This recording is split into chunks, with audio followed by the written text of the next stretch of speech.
Welcome to a new podcast where we're breaking through and breaking it down with a new girl. Your host, Dawn Piercy.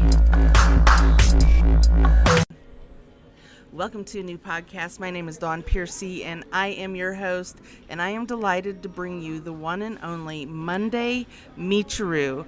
And if you don't know who she is, you're going to. She is a Japanese American actress, singer, and songwriter, and her music encompasses and fuses a very wide variety of genres, from jazz, and she's also arguably the pioneer of the acid jazz movement in Japan in the early 1990s, from what they're saying. So we're going to find out more right now. Monday, welcome to a new podcast. How are you doing? I'm doing well. Thanks so much for having me, Dawn. Absolutely, absolutely. So tell us a little bit about your background. Where do they come up with that from? And just let us know. Okay. Well, first of all, I'll talk about my background. So as you said, I'm Japanese American. My father's actually American Italian. My mother's Japanese, like from Japan. And she's actually the first Japanese person to cross over into America to study jazz and to sort of represent Japan in the jazz community, all of which I'm very proud of. And my father also, he's passed away, was a jazz musician, and my stepfather's also a jazz musician. So between the three of them, it was sort of like inevitable that I would stumble upon music. And while I don't claim to be at all a jazz musician, I'm definitely inspired by it. I first started studying classically on the flute, and it was while I was at school that I discovered that, hey, I could sort of sing. And I eventually got out of the classical realm and decided to sort of explore expressing myself through writing. And that's how I became a singer-songwriter. You introduced me as also an actress. It's not something that I do anymore. That's also something I stumbled upon. I was asked by a director in Japan to act in his film. And at first I was like, why do you want me? And it turns out that he always uses people who are closest to the character of the movie that he makes and made. He's passed away since. And the role happened to be that of an opera singer. So being a singer and being classically trained, it made sense for him that I should be in his movie. And I was, that movie was Hikaru Onna, if I'm not mistaken. Very good. Yes, which in Japanese, in English translation means luminous woman. Okay. Yeah. Okay. Yeah. All right. Nice. So is that something that you ever thought about ever trying again, or is it something that was just like so out of the blue and you're like, yeah, this is cool, what a great experience, and just keep trekking on with what you're doing? Well, so I ended up getting signed to a management company, and because of the film, I won awards by 3 different societies in Japan as the best new actress. And so they really wanted to push me in the acting world, and I tried. It was a challenge that I thought I should at least try and see how it goes. But the truth of the matter is that my heart and my, I think, focus really is in music, and eventually I got them to see that. So it took about 5 years for me to reroute back into music, but I did, and so here I am. Well, you know what? At least you did it. You're good at it. You won awards. That's awesome. Congratulations on that. So many years ago. What have you been up to recently? Tell us about your latest album, your music, and everything like that.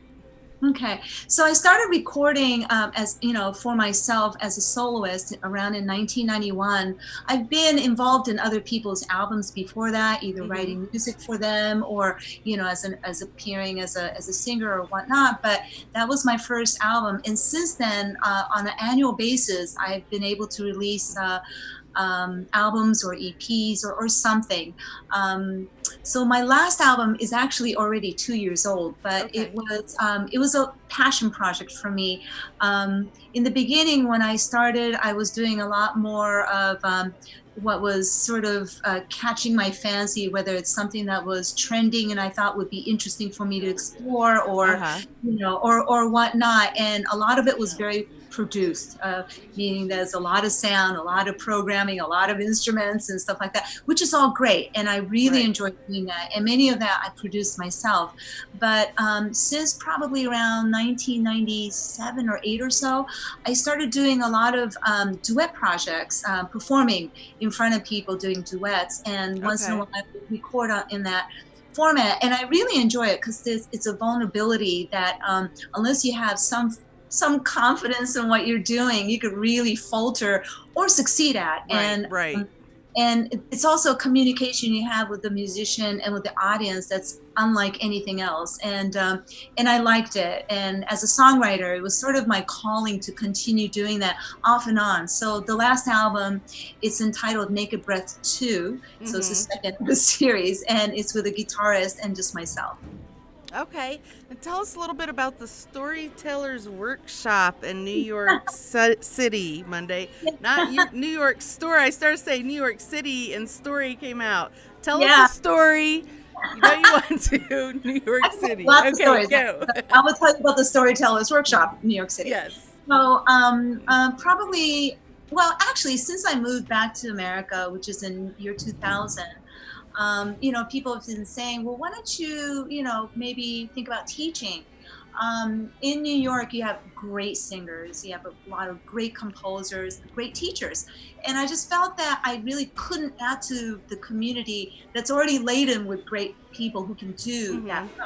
So I thought, what is it that I can bring to the community that's uniquely me, that's something that I can do well, that I Right. feel I'm sort of helping to nurture the next generation. And I sort of started thinking about the fact that that it might be lyric writing. And what I found interesting was that when I looked into different music schools, there wasn't really a course in lyric writing. And I just thought, well, if there's a lack of it, then maybe that's a void that I could help fill.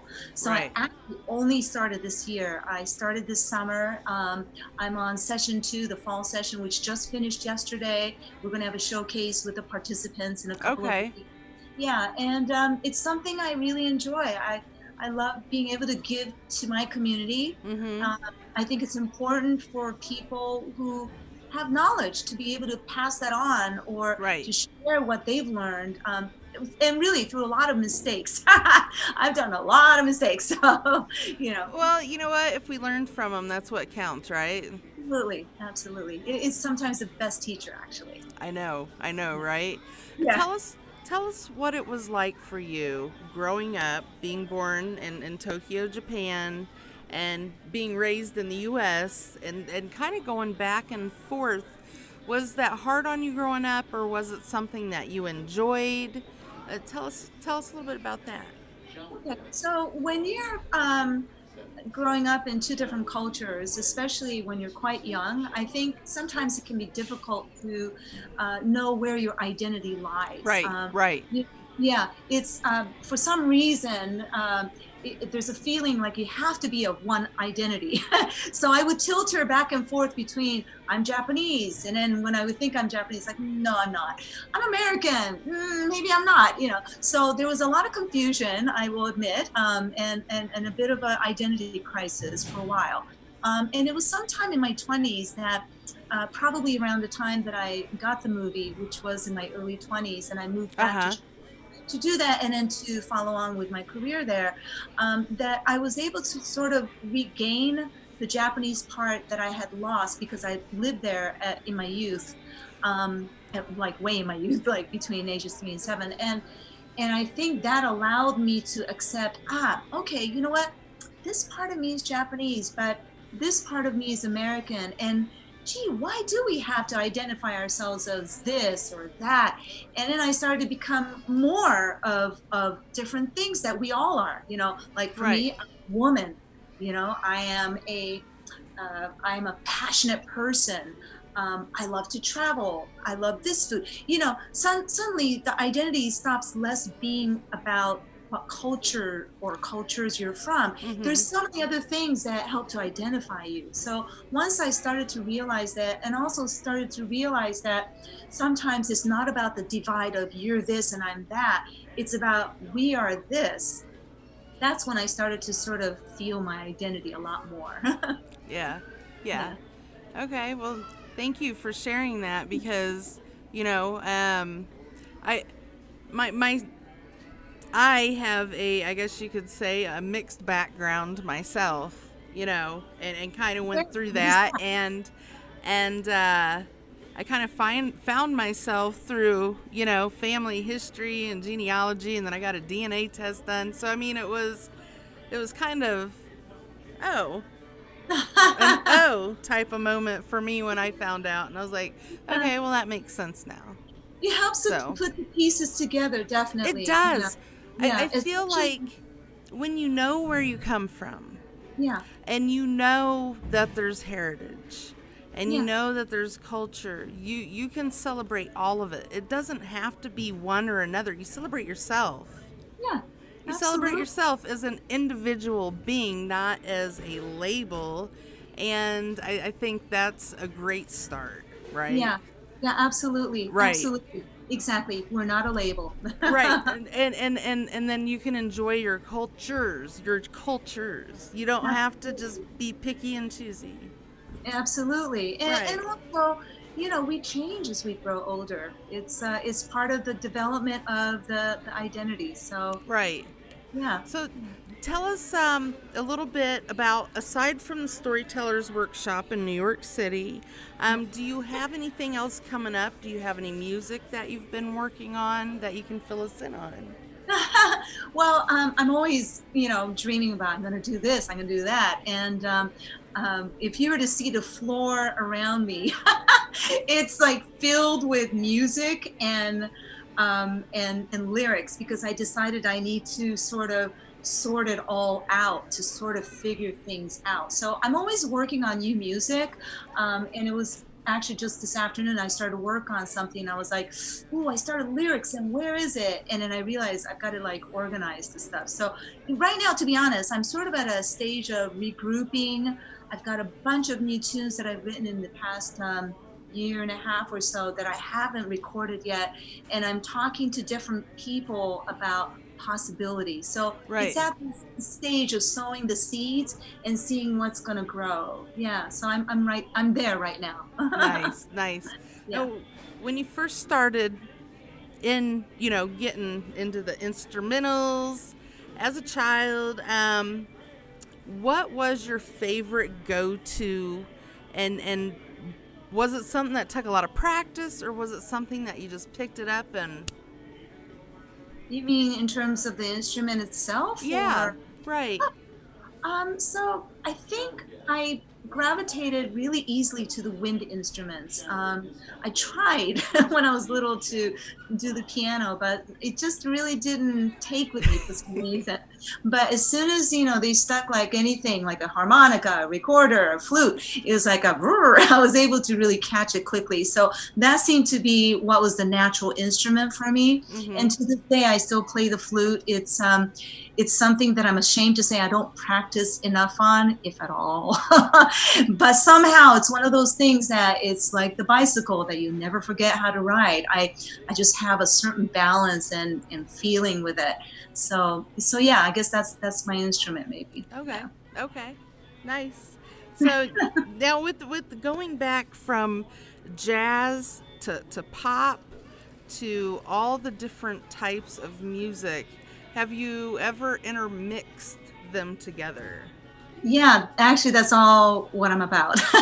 We Love talked it. previously about the fact that I'm of two, and if I'm real about it, maybe three cultures, because I'm Italian, Japanese, American, right? So, when you come from that kind of multiplicity, you start to sort of realize that things don't have to be one dimensional. So I take that same approach with music, Okay. just like I do in food.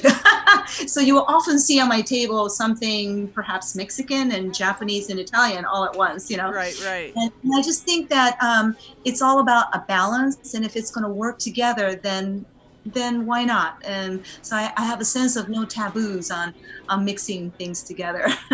So yeah, I don't really consider myself a jazz musician, and I'm not a pop musician either. But I just sort of, as I You're jokingly, Monday. I'm You're Monday Monday. Michiru. There you There go. you No, I go. definitely say that I'm genre fluid, and that's my thing. So, for our audience, where can they follow you to keep up with what you got going on? For our listeners, now for our viewers, just go to our platform, anewpodcast.com, and click Monday's photo. It will take you to her bio page, and I've put all the links there for you. Check out her music videos and her music, and you can also check her out on also mondaymichiru.com. Okay, now tell them where they can find you on social media.